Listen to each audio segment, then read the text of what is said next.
Hello everyone, welcome to my channel Knowledge Booster. This is Ruchika Gehlot. If you have been through my previous video, there I had completed half of the theories of communication and rest of the theories will be completed today by this video. And in my upcoming video, I'll be taking up types of communication and barriers of communication.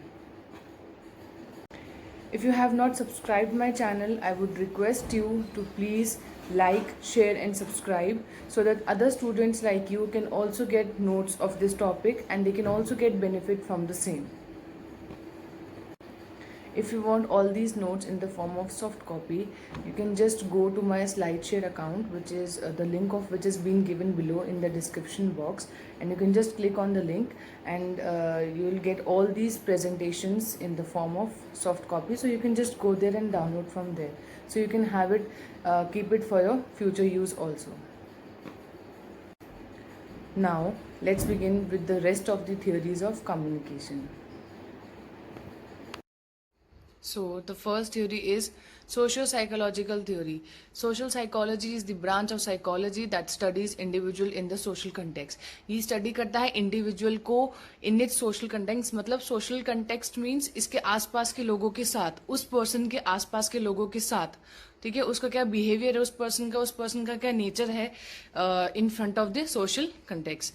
It focus on individual and also relies on the scientific research to generate the theories of social behaviour.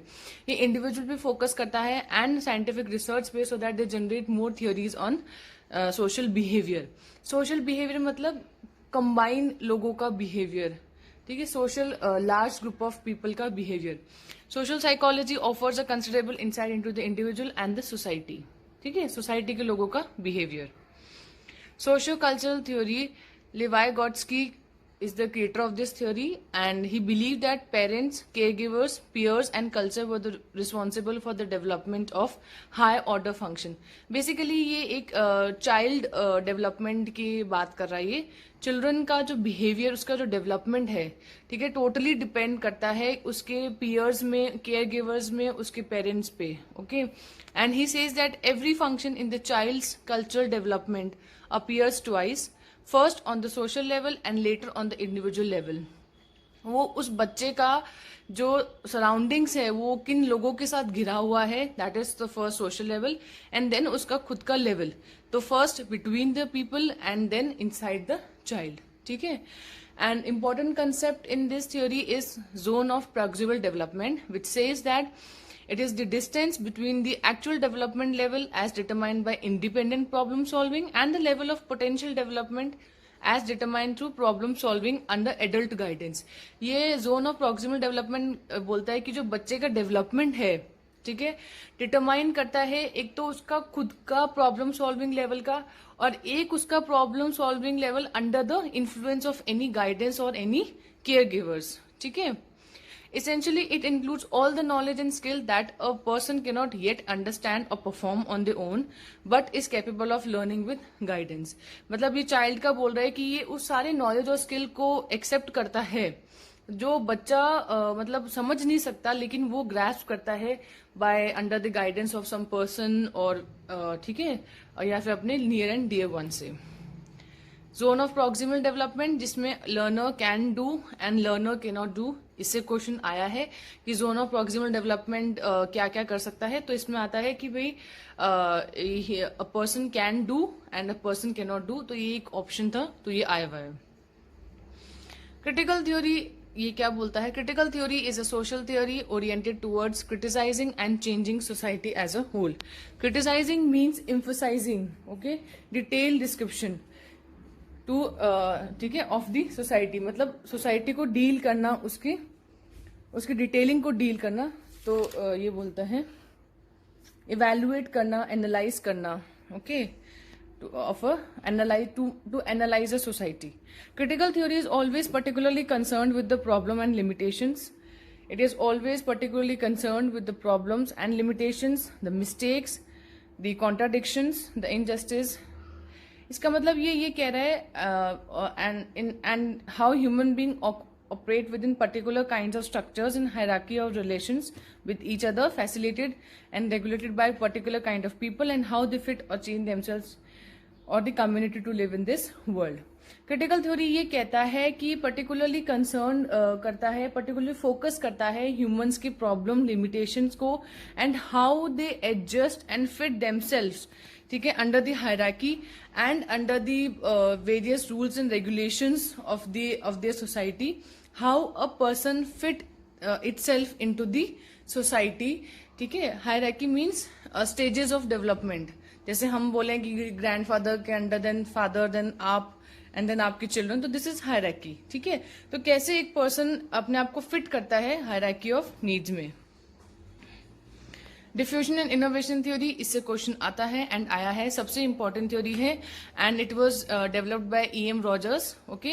And this theory says that how over time an idea and products gain diffusion, मतलब कैसे एक time पे एक idea और product है वो spread होता है थ्रू अ स्पेसिफिक पॉपुलेशन. हम कहते हैं ना कोई चीज बहुत स्प्रेड हो रही है तो किसके थ्रू हो रही है, वो पॉपुलेशन के through.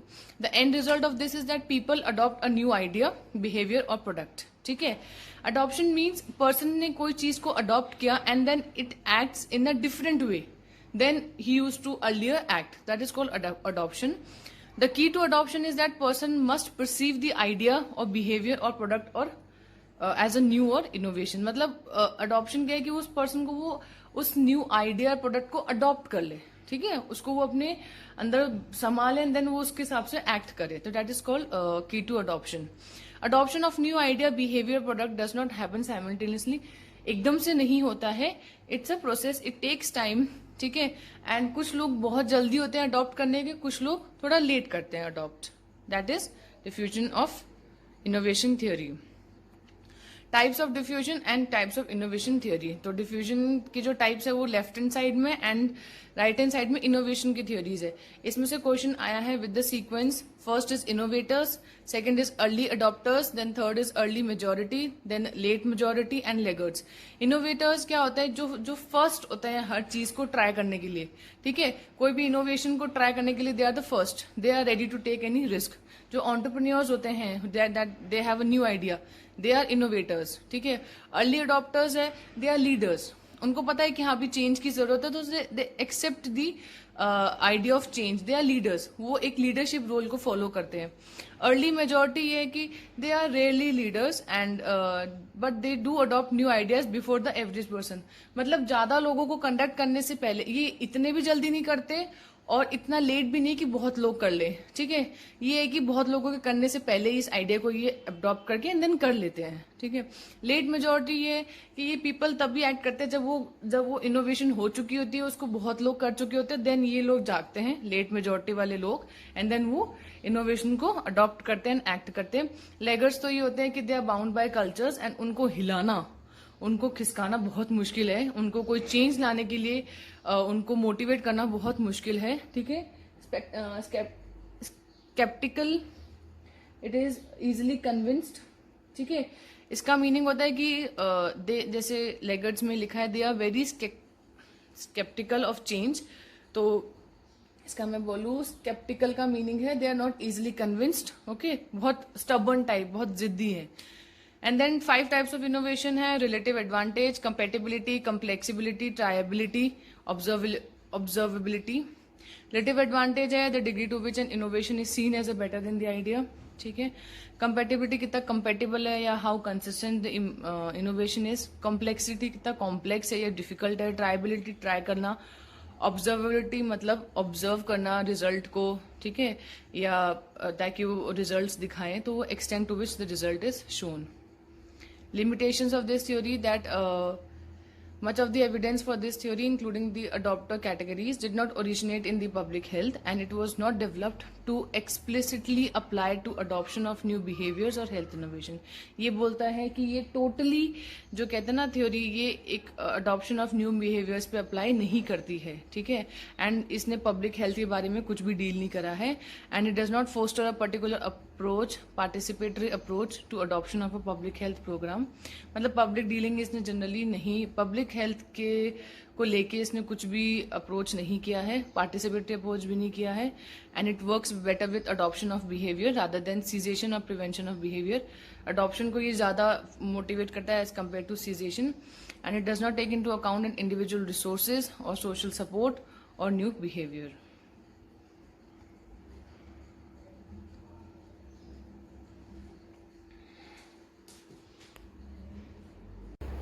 I hope you liked my 10 minutes video.